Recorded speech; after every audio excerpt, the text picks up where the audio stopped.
je me suis s'en servir. La preuve, il a mené au pouvoir de l'homme sur l'homme. L'argent en lui-même n'est que matière, mais sa représentation est énergétique. Et c'est au niveau de sa représentation que tous les hommes en sont esclaves et rendent les autres esclaves. L'argent ne devrait que servir les intérêts personnels de l'homme, intérêts liés à son intérêt vital. Mais l'homme ne connaît pas son intérêt vital à cause de son ego insécure. Alors toute manipulation d'argent par l'ego inconscient engendre l'insécurité, car l'ego est sans sécurité matérielle s'il ne cherche pas à s'accaparer de l'argent. Le cercle vicieux est tellement puissant que l'argent existera sur la Terre, dans une forme ou une autre, tant que l'homme n'aura pas passé à l'intellect. Le pouvoir psychologique de l'argent est tellement puissant qu'un homme sans argent se voit incapable de vivre sur la Terre, car toute la Terre est divisée en régions contrôlées par l'argent. Alors, celui qui n'a pas d'argent doit travailler pour celui qui en a afin d'avoir accès à une parcelle de cette région. Ainsi, c'est le cas du loyer. Mais le loyer n'est pas la seule nécessité que crée l'empire de l'argent. Le vêtement et la nourriture sont deux autres aspects aussi importants. Alors l'homme sur la Terre est obligé de faire de l'argent pour évoluer sur ce globe, sinon il meurt. À moins d'être aidé bénévolement, et alors il meurt aussi, mais dans sa personnalité, car elle ne lui sert plus. Nous nous intéressons au problème de l'argent vis-à-vis de l'homme qui va vers la conscience. Car cet homme aussi, comme tous les hommes, ont besoin d'argent. Mais il se produit un phénomène particulier chez cet homme lorsqu'il entre dans la phase spirituelle de sa conscience. L'argent n'est plus aussi important pour lui, car il l'a remplacé par une autre valeur, la spiritualité. Ceci est bon, dans ce sens qu'il met moins d'importance sur le matériel et la sécurité du matériel. Mais il fait le même parallèle dans la spiritualité qu'il faisait avec l'argent dans son état nouveau. Là où l'argent était auparavant un avant-tout, maintenant la spiritualité est un avant-tout.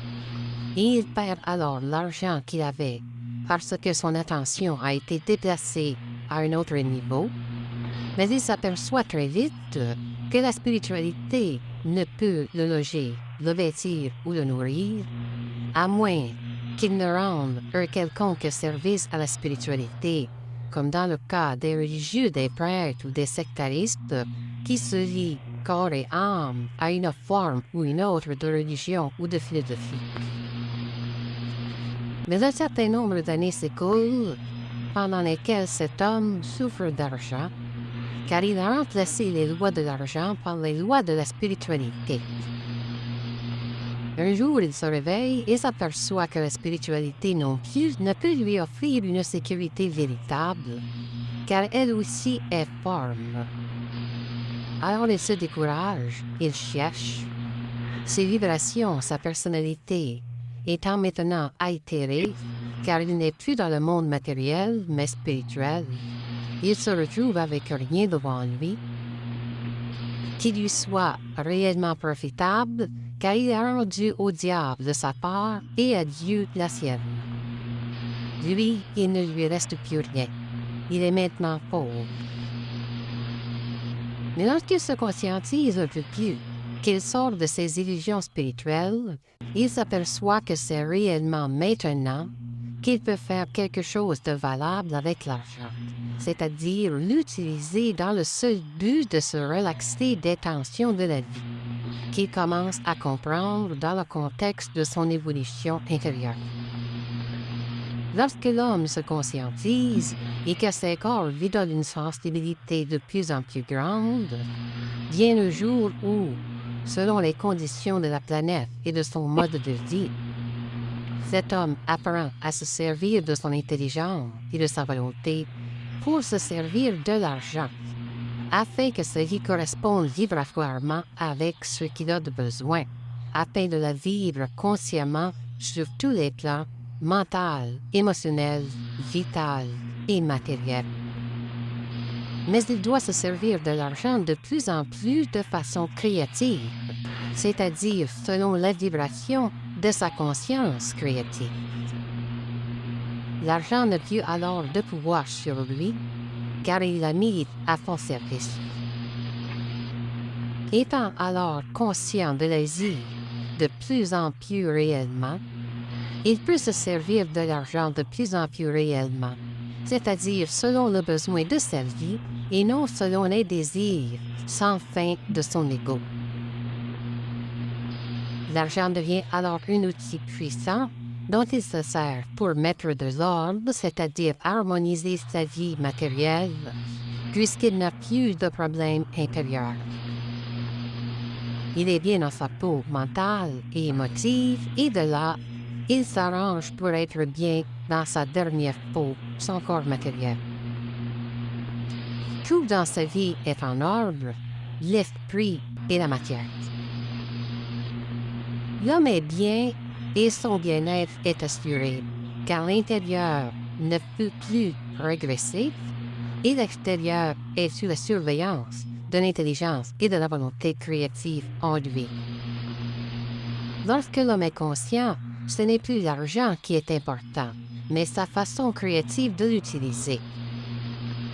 Et s'il met son intelligence créative en charge de sa vie matérielle, il pourra vivre selon ce qu'il a de besoin, et ses enfants, sa famille, son entourage pourront bénéficier de ce qu'il aura créé pour eux, c'est-à-dire un cadre matériel où ils pourront mieux et plus facilement exploiter les talents, les aptitudes qu'ils ont et qui doivent leur servir à canaliser leurs propres énergies créatives. L'argent est mal compris par l'homme car il ne se comprend pas lui-même. L'homme qui se connaît, se comprend et comprend tout ce qu'il fait et sait que ce qu'il fait est bon pour lui-même et les siens, car ce qu'il fait convient à l'esprit en lui, ne souffre pas de la forme, de la valeur de l'argent. Mais tant que sa vie intérieure n'est pas pleinement développée, selon les lois de l'esprit, l'esprit ne peut être au service de l'homme matériellement, car le matériel doit être, comme tout le reste, au service de l'esprit, de l'intelligence créative.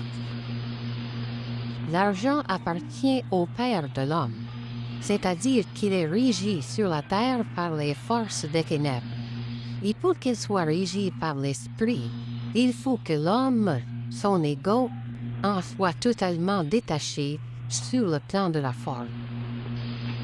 Mais être détaché de la forme de l'argent ne veut pas dire être niaiseux. Lorsque l'homme conscientisé est libre de la forme de l'argent, le lien avec le Père n'est plus possible car l'homme est dans l'esprit et l'esprit convient de tout, c'est-à-dire que l'esprit apporte vers l'homme ce qu'il a de besoin afin qu'il s'occupe à autre chose que le problème résultant du pouvoir de l'argent sur l'homme et de l'esclavage de l'homme à la forme de l'argent. L'homme conscient apprend avec le temps à ne pas s'inquiéter d'argent, car il réalise que la pénurie d'argent, s'il y a, n'est simplement qu'une interférence, afin qu'il développe la conscience de l'esprit en lui, qui veille sur son bien-être, mais qui doit descendre et ajuster ses corps, afin que sa vie matérielle soit harmonisée avec lui plus tard.